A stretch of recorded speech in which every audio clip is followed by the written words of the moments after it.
Thank you for taking the time to learn more about the letter of invitation for the Fulbright U.S. Scholar Program application.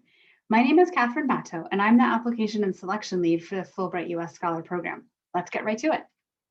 We'll start with the basics. What is an invitation letter, and do you need one? This is a document that the potential host institution provides, inviting you, the applicant, to their institution for your project for some period of time. An invitation can help demonstrate that there's interest and support for your project at the host institution. Some awards require them, others do not require them, and some ask that you not contact potential hosts. Ideally, the letter of invitation will be provided on letterhead, but if that's not possible, an email invitation will suffice. How do you find out if an invitation is required? And what does required mean? Well, first check the award description. All awards have an award requirements tab, and the top section is application requirements, where you'll find the invitation requirement. Some will also have additional information on this requirement, and if it does, please read it. I'll note that our colleagues abroad in the host countries decide whether an invitation is required or not. There are various reasons for each option, such as demonstrating that you've done your homework to figure out if your project is of interest in the host country. Required basically means it's a matter of eligibility. For these awards, if you don't have it on the application deadline, that's September 15th, then it needs to be submitted to IIE by October 1st. If it's not received, then your application cannot move forward to the review and selection process. Preferred means it's not required, but for these awards, it's better to have one if you can. But if you can't get one, your application can still move forward in the review and selection process. For awards where the invitation is optional, again, it's fine to have one, but it is less important in the review and selection process. For many of these awards, it's more likely the host country will play a larger role in confirming the host institution placement for scholars selected. For awards that say the invitation should not be sought, these awards might be hosted by a specific institution, or the host country will place scholars at an institution that's appropriate for the scholar and their project.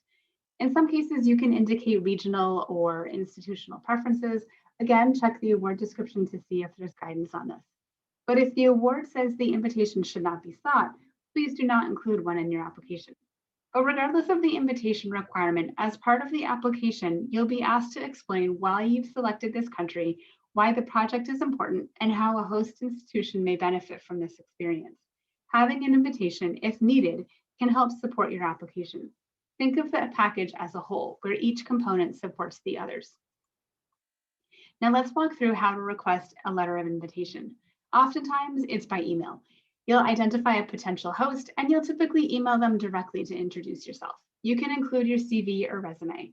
Now, there isn't a template for this, and you may have some specific ideas based on the activity outlined in the award, or you could describe your areas of expertise and some ideas that you have, and then see if they're interested in collaborating. Now, this will likely take some time and some patience, and it's possible you don't hear back from someone, or maybe not in time. Don't give up. Let's talk about how to develop contacts abroad. Some awards list a host institution or a specific person to contact for the invitation letter. But what if the award you're looking at doesn't have this? Well, it's time to network. If you're at a college or university, consider the resources on your campus. The international office, international students in your classes, visiting faculty, faculty in area studies departments, faculty in your own department, colleagues in your field at other institutions, and so on. The key here is to start talking to people about what you'd like to do, where you'd like to go, and ask if they might have any connections or know someone who does. Fulbright alumni are a great resource too. They've literally been there. Our Scholar Directory is a terrific resource for finding scholars who have been to a particular country or host institution, or maybe you're open to the region, but you'd like to find others in your field, and it can do that too. Note that the directory has US scholars as well as visiting scholars, meaning those who've come to the US from abroad for their Fulbright Teaching or Research Award. You can get to the directory by clicking Find Fulbright Alumni in the top right corner of CIS.org. Now, the international division of your professional organization may also have information about the status of your discipline and the educational system in other countries, as well as people who can serve as contacts or can connect you with others.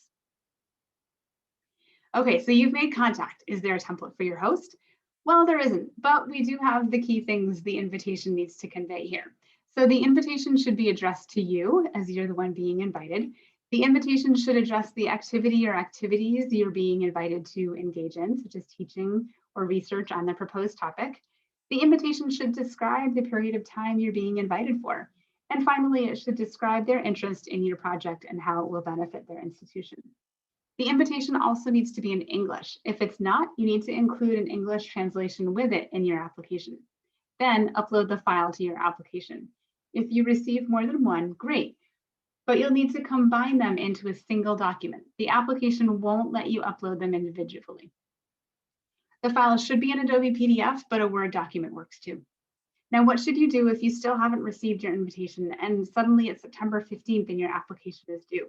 Well, please go ahead and submit your application. It can't be considered at all if it's not submitted. Then be sure to forward your invitation to us by October 1st so we can help upload it to your application. And you can check that it's been uploaded by logging into the application system. You should see it in the list of materials submitted.